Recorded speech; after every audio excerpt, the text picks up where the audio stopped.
Hello guys! Magandang hapon sa inyo lahat. On this Sugar's Mamasagari channel, a faith healer o Zamatarder sa ngayong hapon na to.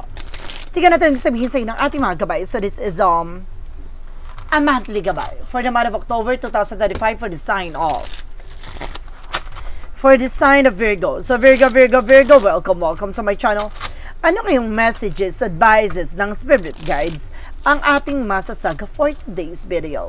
Kanina kayang energy or kaganapan sa buhay ng mga Virgo signs ang ating mga kagilap. So guys, this reading is a general reading lamang, hindi lahat makaka-resonate. Kunin lamang po ang makaka-relate sa inyo and comment down below kung kaninong energy ang ating nasagap. And because don't forget to like and subscribe my channel and hit the bell for more videos update ko. Maraming salamat po sa mga walang sawang pagsuporta sa aking channel, lalo na hindi nag-i-skip ng ads. na way pagpalain kayo ng Diyos at may kapalisiksik digdig nag-uumapaw na biyayang manang balik sa inyo. So let's see guys, what is the messages, advices iyo ng ating angel spirit for the sign of Virgo. So let's see and watch this.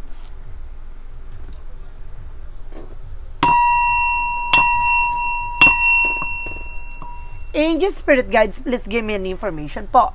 Ano kayong gusto sabihin sa inyo ng ating mga baraha? So there is the Queen of Pentacles. So this is something maturity, na maging mature ka, how to manage and control your finances. So ngayon mas maging mature ka na, no? Kumaga pangalagaan mo na ano man yung bagay na meron ka. At pag-ingatan mo ang iyong mga pinagtatrabuhan, pinaghihirap at pinaghirapan, no? And there's a Eight of Cups, na something moving forward. Makaka-move on ka na. Makakabangon ka na makakawala ka na sa sitwasyon mo, no, kasadlakan na sitwasyon mo, makaka-recover ka na. Now, this is something getting away from the situation. At the same time, there's the Moon card. Now, there's something the truth reveal, na may revelations na maaring ilantad. Marami ka pang bagay na dapat malaman o maaaring matutuklasan ngayong buwan na to. No? Unti-unti mo na raw parang magigising ka sa kamalayan. Malalaman mo na ang bagay na nasa paligid mo, kung ano yung nangyayari behind your back. So there's the King of Cups. Now there's a devoted for the person, na may taong sumusuporta behind your back, na talagang may gumagabay sa'yo. There's a supporter and provider. Now I think this is something as Zesser guides.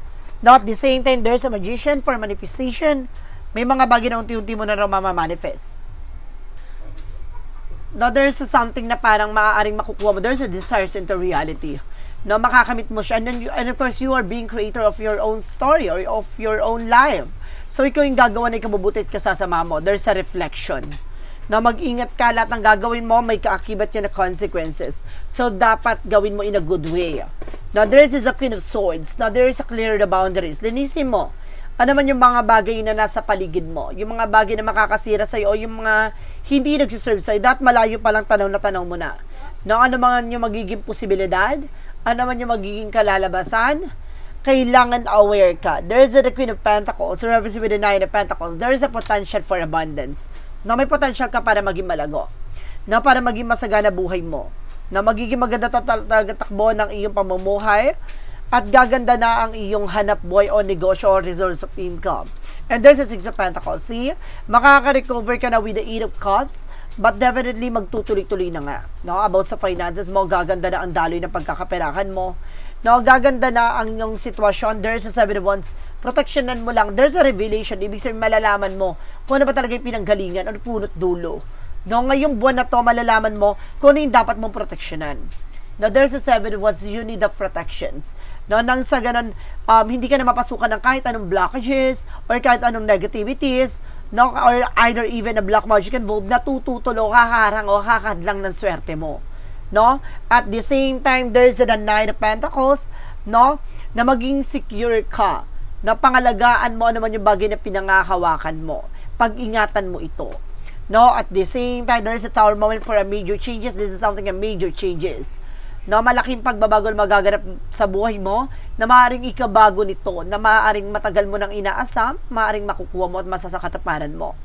Now, there's something na kumbaga babaguhin in a right direction. So, with the Queen of Swords, represent with the Five of Cups, No, malayo pa lang, wag mo pang hinayangan na yung mga tao sa paligid mo kasi at the end of the time, lahat ng mga tao na alam mong negative and toxic, sisirain kanila. No, kaya kailangan malayo pa lang tanong na tanong mo na, no, kailangan mong dumistansya at kailangan mong pagmasdan o maging mautak at mas maging wais na dumistansya hanggat maagap pa, no?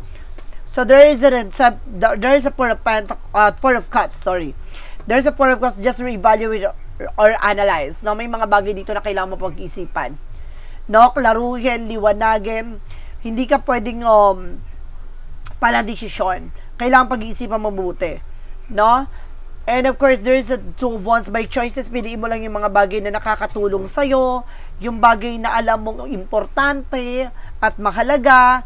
And there's a page of cups. Makinig ka sa intuitions mo. Some of you guys na nanaginip ka, no? There's a divine intervention. Paalala yun ng ating divine, no? Na you need to pay attention. Protectionan mo na hanggat maaga pa ang iyong sarili. Hanggat hindi ka pa kinakain ng totally ng negatibo or toxic na yan. At the same time, there's an emphasis card for reverse. Self-love, self-care. Alagaan mo ang iyong sarili at mahalin mo ang iyong sarili. There's a blessing coming in. Some of you baka magbuntis ka. No, some of you baka magkaroon ka ng bagong negosyo or bagong trabaho. And there's a page of wands, so there's a good news. May magandang balita. May magandang impormasyon na darating sa'yo. No, makakatanggap ka ng phone call, messages, an email. No, and of course, a lot of transactions, communications, and there's a Queen of Cups. No, there's something emotional intelligence. Na pagdating sa emosyon, maging matalino ka. No, hindi ka dapat magpapapekto sa drama. No, mabilis kang maawa. No, alam mo tong tao na to, very manipulator. No, very dictator, kaya kailangan mag-ingat ka. Drama alert ang atake dito. So there's a for the outcome, there's a devil card. See, I told you. No, talaga it's all about devil. No, talagang mayroon taong sumisira dito or there's a toxic or negative behind the scenes. No, kaya ka nakakaranas ng pagtumal or pagbagal ng pasok ng pera. No, which is may trabaho ka or negosyo ka. Bakit ganon? No, kahit anong grind mo dyan, no, kung mailap ang swerte at talagang hinarangan ng swerte, imbis na swertihin ka, malasing ka, aalating ka. No, kahit magpursige at magsipag ka. No, kung yung swerte at hindi balanse, no, kumbaga dapat nandun yung tiyaga, nandun yung pagpupursige, at the same time nandun yung swerte. Kasi kahit anong pilit mo, magtrabaho ka, magnegosyo ka, yes, may pera ka, magnegosyo ka. Pero kung walang swerte, hindi yan gaganda ang sistema o eksena. Aalating ka. No, that because of this devil energy.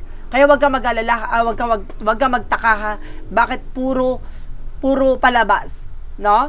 Yung mga pumapasok na pera sa'yo parang ano lang, no, minimal lang, konti lang siya na hindi na aarok niya yung yung dapat ay kailangan mo.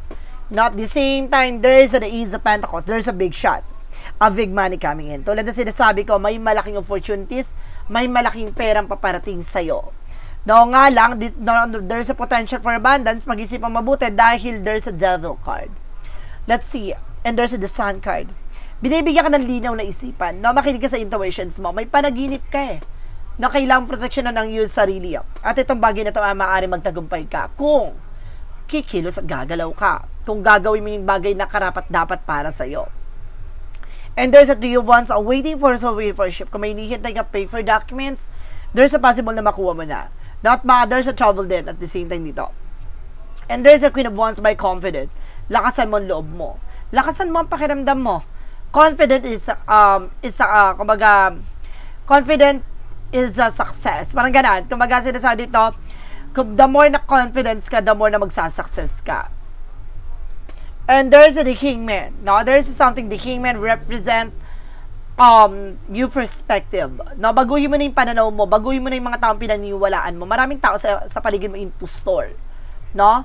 At maraming tao sa paligid mo ay kumbaga hindi kaaya-aya, no, ang kanilang mga ginagawa. No, baka sinasabi dito, inside job ang nagiging atake, no, unti-unti kang sinisira ng hindi mo namamalayan. So, let's see what is additional messages with an evil spirit.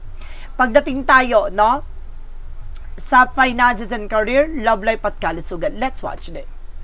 Okay, we're back. So, nandito na tayo guys with the finances and career, love life at kalusugan.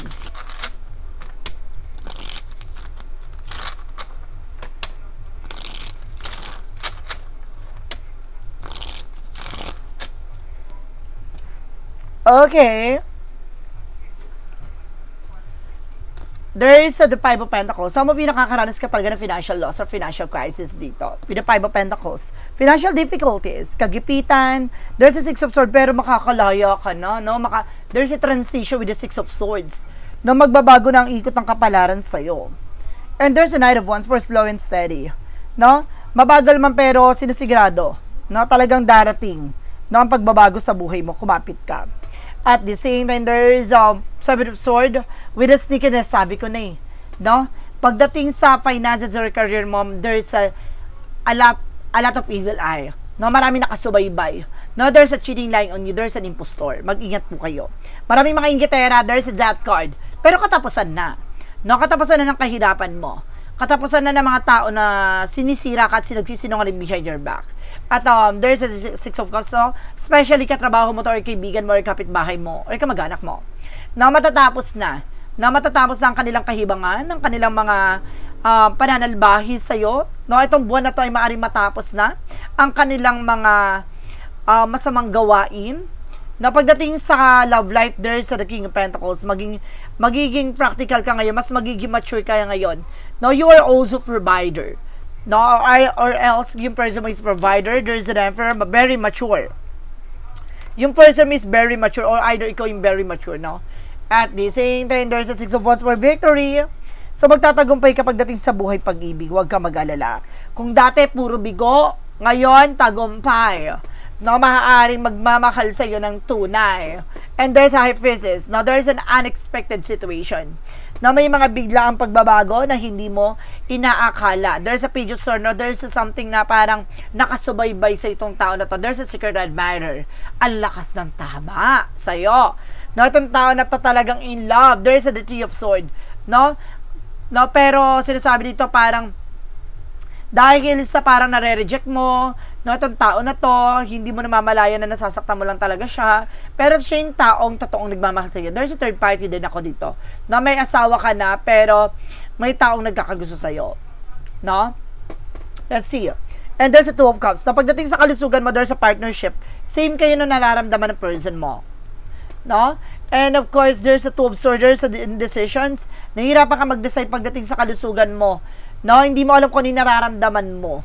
No, hindi mo alam kung saan ang gagaling, nagpatingin ka pero walang nakita. No, there's a Knight of Pentacles. Mag-focus ka sa sarili mo. Mag-focus ka kung paano mo mapapalago at magiging maganda ang kalagayan mo. And there's a Four of Swords. Kailangan mo rin ng pahinga o nag-overfatigue ka. Alam mo, there's a hidden agenda with the High Priestess dito. No, meron talagang listen to your intuition. May gut feeling ka eh. May nararamdaman ka kakaiba, yun ang kailangan mong tumbukin. No, alam mo sa sarili mo na hindi siya ordinary. There's a High Priestess. There's a religious factor. No, may kinalaman to sa palipad hangin or maaaring gayuma. No? At the same time, there's an Ace of Cups, no, dahil sa inggit. No, inggit ng kaibigan. Inggit ng kamag-anak, inggit ng kapitbahay, maaari. Diba? O inggit ng katrabaho. Ganun siya. So, let's see what is additional messages with a magical fire messages advices. And of course, the pick a card, yes or no. So, let's watch this. Okay, let's see. What is the magical fire messages advices for you guys? Okay, so there's a practice. Enhance your ability and polish your skills. O may mga bagay na kailangan mong pagpraktisan or kailangan i-enhance mo. No, palaguin mo. No, sanayin mo ang iyong sarili. No, sa mga bagay na iyong kinakatakutan, no, lalo mong palaguin ang iyong kumpiyansa at lakas ng loob na magagawa mo na lahat ng bagay na to. And of course, there's a get some exercise. So some of you guys, no, kumbaga sinasabi dito, kailangan mong kumbaga palakasin ang iyong sarili. No, kailangan mong mag-stretching, no, of course, galaw-galaw, no, yung kumbaga mag-exercise ka. There's a perfect timing. So, this is the moment. No, ito na yung panahon at pagkakataon para maka-move on ka na. Or, panahon ng pag-move on. At panahon to ng kumbaga, pagpapakawala sa sarili mo sa negatibong mundo. Parang, ito na yung panahon na para makarecover ka na. Panahon na para makalaya ka na sa sitwasyon na kinasadlakan mo. Na ito na yung tamang panahon at pagkakataon para sa'yo sa muling pagbangon. And there is an assistant with the spirit guide, so may gabay na tumutulong sa'yo. And of course, there's a guarded, no, ibig sabihin dito na I feel something guarded na parang nasa comfort zone or gano'n, na parang natatakot ka, nangangamba ka, na napanghihinahang ka. No? And of course, there's a Pluto with the transformation. Kailangan mo baguhin yan. Nabaguhin yung kaugalian na ganyan. What is the synchronicities to represent what? And there's something speed, bibilis ang takbo ng progreso or pagbabago sa situation mo. There's a spiritual guidance na kailangan mo ng albularyo yung tutulong sa'yo para gabayan ka sa lahat ng bagay na gagawin mo. And of course, there is an incantations, no? Kumbaga, sinasabi dito, mag-ingat ka sa mga mensahe o mga chismis, issue, ganon. No? Iwasan mo magkwento ng mga plano mo sa buhay. No? Totoo ang evil eye. No? Kumbaga, pag nagkwento ka sa tao na to, mga ilang araw lang magigipit ka na, hindi mo pa matutupad yung mga goals mo or pangarap mo sa nakinuwento mo, na gusto mo mangyari, bibili ka ng ganito, kukuha ka ng ganito, hindi matutuloy yon. Dahil, nagchika ka nga. No? Nagchika ka, tapos yung pinagchikahan mo, yung taong inggitera pa. No? And there's a freedom na makakalaya ka na dyan. No, at makakawala ka na from this toxic situation. And there's a text message. Some of you guys know, yung person mo, there's something, it's either separation, or there's something long distance, na maaring, there is reconcile, no, maaring magkabalikan kayo ng person mo, or maaring, merong bagay na magkakabalikan connection, no, maaring gusto mag-message siya, pero natatakot, kumbaga nagbaback and forth siya. What is Archangel Michael? This is your life purpose. Ito yung purpose mo sa buhay. No? Para mawindang, malaman ng kahulugan lahat ng mga bagay-bagay sa buhay mo. What is the Jesus loving quote said? Be not afraid, only believe. So see, basta sinasabi dito, huwag kang matakot, basta maniwala ka na lahat ng bagay na to ay ayon sa kalooban ng Diyos, ay pagkakaloob niya. Now, there is a purpose, no? Hindi man yung mga bagay na direkta na kung ano man yung gusto mo nangyayari, pero may mga bagay na naangkop, no? Doon sa gusto mong maganap. Yun ang mga bagay na pinagkakaloob. Yung ayon sa kalooban ng Diyos. Kung ito ay karapat-dapat, at ito ay para sa'yo talaga. What is the Money Move Oracle deck? There's a success, I told you, talagang magtatagumpay ka. No? Talagang malalasap mo ang tagumpay na iyong hinahangad, nasa tamang direksyon ka. No? And of course, there is 666 with a reflect. No? Lahat ng bagay na gagawin magre-reflect yan, depende sa actions mo. Several unexpected development will enter your life and impact how you feel. This is a chance to reevaluate your identity. You need a mental shift towards greater optimism, self-assurance, and trust. Put your faith in your gut and inner voice. Pay attention to your feelings and use them to help you become a better person. Diba? Kumbaga, kailangan mong mag-develop, no? Kailangan mo i-develop yung sarili mo, kaalaman mo, lahat ng bagay na natutunan mo, yung lahat ng bagay na dapat mong malaman pa, at baguhin yung mga bagay na nakagisan at mga nakagawian mo. Yung mga maling sistema, maling mga bagay na dapat baguhin na, no? Para maging maayos ang iyong hinaharap. What is the clarifying for a love situation? A clarifying for a life situation. And there's a wishful thinking. Having lofty ideals lead to let down, be realistic. No? Maging realidad. Kumbaga sa mundo or sa pag-ibig, no?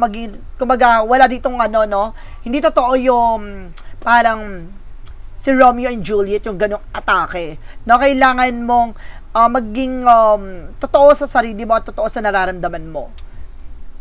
No, hindi pwedeng itago mo yan ng pangmatagalan. Tapos, saka mo ipapakita kapag wala na. Walang ganon.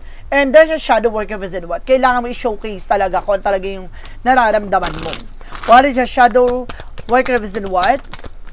And there's an avoidance. Harapin lahat ng bagay.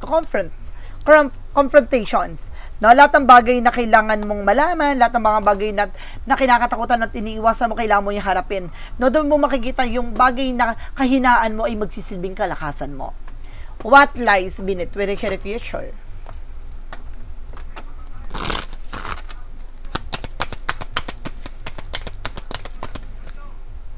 What lies beneath with the future with a fake apology? Mag-ingat ka sa mga taong magkaka-reconcile, kaibigan mo man to tao, or kaibigan, katrabaho, or minamahal, mag-ingat ka. So, kung baga, sino man tao na to ang hihingi ng tawad ay hindi totoo ang kanyang gustong ipabatid sa'yo. No, hindi sincere. Clarifying for life situation.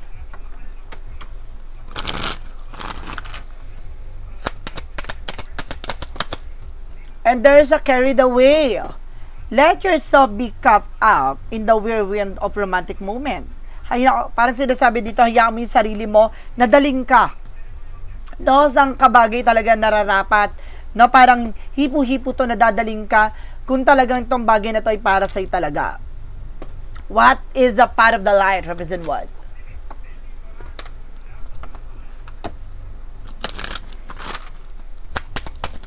No, part of the light represents with the divine timing. Perfect timing, divine timing. So this is the moment. Now I trust the perfect timing of the universe. Everything unfolds as it should. And every moment is aligned with my soul path. I release and impatient embrace the flow of, I release impatient and embrace the flow of life, knowing that I am always exactly where I need to be. So talagang, kumbaga dadaling ka kung sa kabalaga nararapat, kung ano ba talaga yung para sa'yo, ano ba talagang mas kailangan mo, doon ka dadalhin nito. No, hindi man eksakto doon sa gusto mo mangyari, pero ibibigay niya yung mga bagay na para sa'yo talaga. No? At doon ka lalago at doon ka uunlad. So guys, let's see what is the pick a card, yes or no. So let's watch this. We're back. So nandito na tayo guys with a pick a card, yes or no. So before anything else guys, no, ang pick a card, yes or no, pwede ka magtanong. Isa lang ang magiging tanong, isa lang ang magiging sagot. Pipili ka na magiging sagot within 1, 2, or 3. So ngayon pa lang mag-isip ka na ng tanong. So guys, maraming salamat po pala sa mga nag-share ng aking video sa anumang uri ng social media platforms. Maraming salamat po. Maraming salamat din po pala sa mga solid subscribers, followers natin dyan, sa mga bagong followers natin, and of course sa mga silent viewers, maraming salamat po sa inyo. At the same time, maraming salamat po sa paghihintay ng aking video sa every moment, every day, every single day. Pipilitin po natin makapag-upload tayo. Pasensya na po kayo kung bihira tayo makapag-upload, gawa ng may mga pasyente tayo online and of course personal. Now we have also a walk-in every Thursday lang po, no? Every Thursday lang ang gamutan natin, no? Then of course if you want to book if you want to reserve po, no, on time slot, and of course book a reservation po. No, at the same time meron tayong private reading po via online din. If you want if you want to get a reservation then po for time slot, just let me know. Message lang po ako. Let's start with the number 1. There is a yes. Make a splash, deep dive, flowing easily into your life, no? Kung sumabay ka sa agos, no? Wag mong kumbaga hadlangan o wag mong pilitin yung isang bagay, no, na hindi pa dapat. So may mga bagay dito na kailangan mong sumabay sa agos. Kasi may mga bagay dito parang minamadali mo, may mga bagay na gusto mo mangyari kagad. So dito parang sinasabi na sumabay ka. Sabayan mo yung mga pangyayari, enjoy the moment. Number 2, there is a yes. Show the way, welcome with open arms, no? Kumbaga dalawang kamay mo tanggapin ng katotohanan lahat ng bagay na dapat mo malaman at lahat ng mga bagay na ito ipapakita sa'yo. Yung karapat-dapat sa'yo at doon ka dadalhin. Number 3, there is a yes. Getting it together, it's all line for you. So see, it's meant to be here. Itong bagay na to para sa'yo. Swak na swak to para sa'yo. Hindi para sa iba, para sa'yo talaga to. So guys, this is a monthly gabay for the month of October 2025 for the sign of. For the sign of Virgo. So Virgo, maraming salamat po for this wonderful reading. So once again, this reading is a general reading namang hindi lahat makaka-resonate. Kunin lamang po ang makaka-relate sa inyo and comment down below kung kaninong energy ang ating nasagot. Because don't forget to like and subscribe my channel and hit the notification bell for more videos update Then of course, maraming salamat po sa mga walang sawang pagsuporta sa aking channel, lalo-lalo na ang di nag-skip ng ads away pagpalain kayo. Nang Diyos at may kapal siksik digdig nag-uumapaw na biyayang manang balik sa inyo at maraming salamat. And see you the next video. Bye-bye and babush!